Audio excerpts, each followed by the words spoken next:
5 जड़ी बूटियां जो क्रेटिनाइन लेवल को कम करने में कारगर है। गोक्षरू, पुनर्नवा, हल्दी, वरुण, धनिया। नमस्कार दर्शकों, आज हम बात करेंगे 5 ऐसी जड़ी बूटियों की जो करती हैं क्रेटिनाइन लेवल को कम।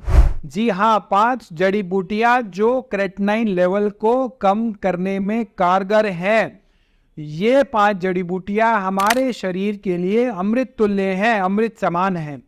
भगवान का दिया हुआ वरदान किडनी पेशेंट के लिए और उसके आसपास ही सब उपलब्ध है।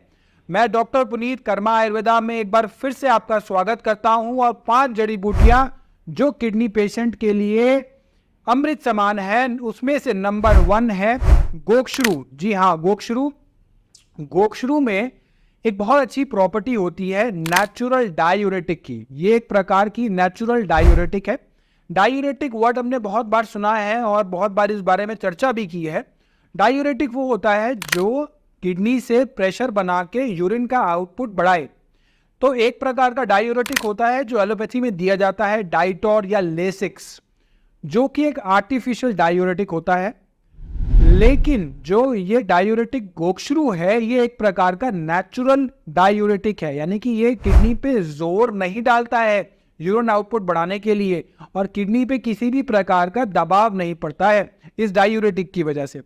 साथ साथ गोक्षरू में एक और अच्छी प्रॉपर्टी है कि एक एंटी इन्फ्लेमेटरी की तरह काम करता है। इन्फ्लेमेशन बहुत बार हो जाती है बॉडी में, नेफ्रॉन्स में इन्फ्लेमेशन हो जाती है, तो उस सूजन को, उस इन्फ्लेमेशन को कम करने के लिए गोक्षरू जो है वो बहुत ज्यादा लाभदायक है। साथ साथ यूरिक एसिड, हमने बहुत बार देखा है कि यूरिक एसिड बढ़ जाता है किडनी के पेशेंट्स में। केएफटी का टेस्ट कराते हैं, creatinine, urea, sodium, potassium, calcium. साथ साथ एक यूरिक एसिड को भी मापने की उसमें एक पैरामीटर होता है। तो यूरिक एसिड बहुत बार किडनी पेशेंट्स में बढ़ा हुआ होता है। Gokshura is excellent to reduce the uric acid, और गोक्षरू का प्रयोग जो है वो यूरिक एसिड के बड़े होने पर बहुत अच्छे से किया जा सकता है। ओवरऑल किडनी की हेल्थ, जैसा कि इलेक्ट्रोलाइट को बैलेंस करना, सारी सभी प्रकार के सोडियम, पोटेशियम, फास्फोरस, कैल्शियम, ये सारा काम किडनी का होता है। तो गोक्षरू एक ऐसी जड़ी बूटी है जो इन सभी इलेक्ट्रोलाइट्स को बैलेंस करने में बहुत ज्यादा सहायक है और बहुत ज्यादा लाभदायक है। ओवरऑल अगर हम बात करें तो ओवरऑल यूरिनरी ट्रैक्ट के जो टॉक्सिन्स हैं, टॉक्सिन्स में क्या क्या आता है, क्रेटिनाइन है, यूरिया है, ये सभी प्रकार के एक प्रकार के टॉक्सिन्स हैं। तो गोक्षरू इन सभी टॉक्सिन्स को बाहर निकालने में किडनी में बहुत ज़्यादा लाभदायक होता है और बहुत ज़्यादा हेल्पफुल होता है।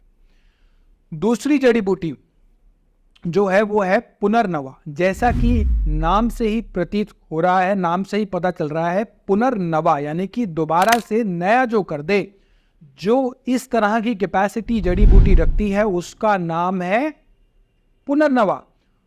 शरीर को दोबारा से नए करने की क्षमता रखने वाली जड़ी बूटी का नाम है पुनर्नवा। शरीर के साथ साथ किडनी को भी नया जीवन देने के लिए सामर्थ्य रखने वाली जड़ी बूटी का नाम है पुनर्नवा। ये बहुत एक्सीलेंट डायूरेटिक है। डायूरेटिक गोक्षरू भी है और पुनर्नवा भी है। गोक्षरू भी डायूरेटिक का काम करता है, लेकिन उससे भी कई गुना ज्यादा अच्छा है पुनर्नवा जो डायूरेटिक का काम करता है। पुनर्नवा जो है ये ग्लोमेरुलर फिल्ट्रेशन रेट यानी कि जीएफआर को बढ़ाने में बहुत ज्यादा सहायक है और बहुत ज्यादा लाभदायक है। 1 मिनट में हमारी किडनी कितना फिल्टर कर रही है उसको कहा जाता है ग्लोमेरुलर फिल्ट्रेशन रेट यानी कि जीएफआर। तो उस जीएफआर की नॉर्मल वैल्यू होती है 90 ml पर मिनट या 80 ml पर मिनट। जब किडनी कम काम कर रही होती है तो ये जीएफआर धीरे धीरे कम होता है और क्रेटिनाइन बढ़ता चला जाता है।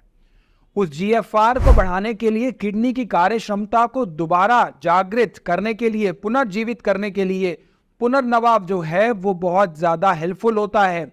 जीएफआर बढ़ाने का काम करता है पुनर्नवा। और साथ में बॉडी में जो फ्लूइड इकट्ठे हो जाते हैं किडनी पेशेंट्स में, लंग्स में इकट्ठा हो जाना, प्लूरल डिफ्यूजन हो जाना, पेट में इकट्ठा हो गया फ्लूइड तो एसाइटिस हो गया, पैरों में इकट्ठा हो गया फ्लूइड तो पेटेलोटेमा हो गया, और आंखों के नीचे भी कई बार फ्लूइड इकट्ठा हो जाता है तो वहां पे भी पेरीऑर्बिटल ओडेमा हो जाता है। इन सभी प्रकार के फ्लूइड जो बॉडी में इकट्ठा हो जाते हैं उन फ्लूइड का बैलेंस आउट करने के लिए बहुत ज़्यादा कारगर है। पुनर्नवा यानी आपके शरीर को दोबारा से जीवित करने की क्षमता रखने के लिए। तीसरी जड़ी बूटी का नाम है जो किडनी के लिए अति लाभदायक है, वो है हल्दी। इसे संस्कृत में हरिद्रा भी कहा जाता है। हल्दी वही हल्दी जो हम घर में आम तौर पर रोजमर्रा में डेली बेसिस पे सब्जी में यूज करते हैं या हम किसी और प्रकार से उसका इस्तेमाल करते हैं, ये वही हल्दी है। इसका एक प्रकार का नेफ्रो प्रोटेक्टिव एक्शन है, यानी कि किडनी जो है पूरी नेफ्रो मतलब किडनी से संबंधित, प्रोटेक्टिव मतलब बचाव करने वाला। नेफ्रो प्रोटेक्टिव एक्शन जो है वो हम हरिद्रा का बताया गया है, हल्दी का बताया गया है। एंटीऑक्सीडेंट का बहुत अच्छा काम करती है हल्दी हरिद्रा, यानी कि शरीर में ऑक्सीजन लेवल को बढ़ा के रखने के लिए, जिससे सेल्स जो है वो डाई आउट ना हो, उनका लाइफ स्पैन बढ़े, उसके लिए बहुत ज़्यादा हेल्पफुल है हरिद्रा। फ्री रेडिकल्स शरीर में बन जाते हैं, यानी कि फ्री रेडिकल्स शरीर को नुकसान देने लगते हैं, वो फ्री रेडिकल्स को हटाने में बहुत ज़्यादा कारगर होती है हरिद्रा हल्दी। हल्दी जो है हम बरसों से यूज़ करते आ रहे हैं और शायद हम कई सैकड़ों सालों से हल्दी का उपयोग करते हुए आ रहे हैं और बहुत सारे शोध, बहुत सारे रिसर्चेस हल्दी के ऊपर हुए हैं और हल्दी जो है वो अति लाभदायक पाई गई है।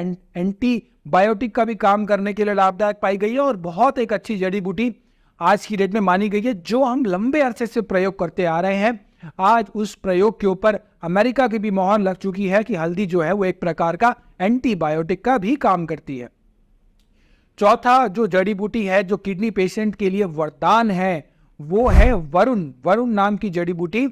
इसमें क्या होता है, इसमें लिथोट्रिपिक एक्शन भी होता है। किडनी के जीएफआर को तो बढ़ाता ही है, ग्लोमेरुलर फिल्ट्रेशन रेट को तो बढ़ाता ही है, साथ साथ किडनी में जो स्टोन्स बन जाते हैं, किडनी में जो कई बार सिस्ट होते हैं, उसमें भी ये लाभ दे सकता है, क्योंकि ये उसको तोड़ने की क्षमता रखता है, भेदन करने की क्षमता रखता है। अगर सिस्ट है या स्टोन है, स्टोन के अंदर लिथोट्रिपिक एक्शन करता है, उसको ब्रेक डाउन करके उसको यूरिन के रास्ते फ्लो करने के लिए बहुत ज्यादा लाभदायक होता है। प्रोस्टेट में वरुण जड़ी बूटी जो है उसका प्रोस्टेट में बहुत अच्छा रोल है। प्रोस्टेट अगर इनलार्ज हो जाता है, बहुत से बार देखा होगा प्रोस्टेट जो है एज के साथ साथ मेल्स में इनलार्ज हो जाता है और प्रोस्टेट का साइज बढ़ता चला जाता है।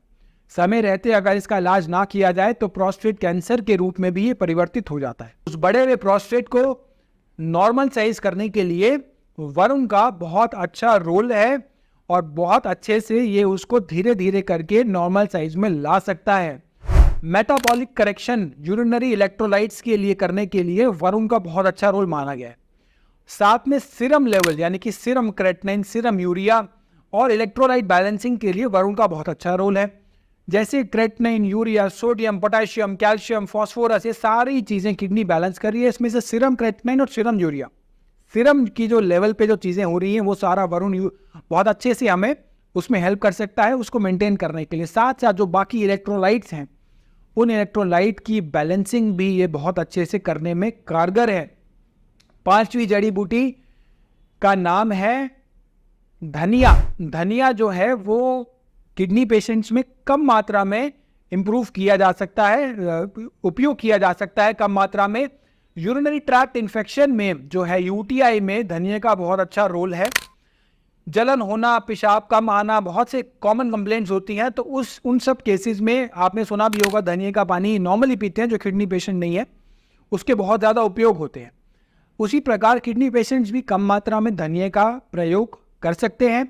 यूटीआई में, यूरिनरी ट्रैक्ट इन्फेक्शन में तो ये कारगर है ही है। साथ में फिल्ट्रेशन जो किडनी का है, ग्लोमेरुलर फिल्ट्रेशन रेट को इंप्रूव करने की क्षमता जो है वो धनिया रखता है। धनिया का रेगुलर सेवन करने से किडनी पेशेंट में जो पानी का रिटेंशन हो रहा होता है, पानी का रिटेंशन होता है किडनी पेशेंट्स में, क्योंकि किडनी फिल्टर नहीं कर रही होती, तो जो भी पानी पी रहे हैं वो पैरों में, हाथों में, पेट में, सब जगह इकट्ठा होता चला जाता है, तो वो धनिये से रिटेंशन लेवल जो है वो किडनी का कम होता चला जाता है। ये हमारे शरीर से टॉक्सिन्स को निकालने में बहुत ज़्यादा कारगर है। माइक्रोब्स, छोटे छोटे जो इन्फेक्शन कॉजिंग पार्टिकल्स होते हैं, माइक्रोब्स होते हैं, और साथ में जो शरीर से टॉक्सिन्स निकालने के लिए धनिया बहुत ज़्यादा कारगर है। ये वही सारी जड़ी बूटियां हैं जो आप डेली रूटीन में इंक्लूड कर सकते हैं, आपकी किडनी को रीवाइटलाइज भी करेगी। लेकिन किस मात्रा में लेना है, कितनी मात्रा में लेना है, वो आवश्यक है, उसके लिए आप डॉक्टर से संपर्क कर सकते हैं। हमारे यहाँ पे किडनी से रिलेटेड ट्रीटमेंट काफ़ी लंबे समय से हम करते आ रहे हैं। बहुत से पेशेंट्स का GFR इम्प्रूव हुआ है, क्रेटनाइन रिड्यूस हुआ है, और अन्य काफ़ी सारे पेशेंट्स हैं जिनको डायलिसिस और ट्रांसप्लांट की ज़रूरत नहीं पड़ी है। और ये पॉसिबल हुआ है सिर्फ आयुर्वेद के माध्यम से, और कर्मा आयुर्वेदा जो है वो कई बार रिपोर्ट्स के माध्यम से सिद्ध कर चुका है कि एक नहीं, सैकड़ों नहीं, हज़ारों की संख्या में पेशेंट्स को किडनी डायलिसिस से, ट्रांसप्लांट से निजात मिली है, मुक्ति मिली है। आपको भी आपके कोई भी प्रश्न हो तो आप हमारे डॉक्टर से निःशुल्क चिकित्सा ले सकते हैं, निःशुल्क परामर्श ले सकते हैं, और कुछ चिकित्सा जो आप घर बैठ के कर सकते हैं वो हमारे डॉक्टर्स आपको एडवाइस करेंगे। वो आप उसका कोई शुल्क नहीं है, हमारे डॉक्टर से समझ के होम रेमेडीज तुरंत अप्लाई कर सकते हैं। और उसके लिए आप नीचे दिए हुए नंबर पर कॉल करके बता सकते हैं कि हमें डॉक्टर से बात करके कुछ चीज़ें जो आप रोज़मर्रा में किडनी पेशेंट्स यूज़ कर पाएँ, आप सिर्फ वही यूज़ कीजिए, उससे भी आपको काफ़ी रिलीफ मिलेगा। धन्यवाद।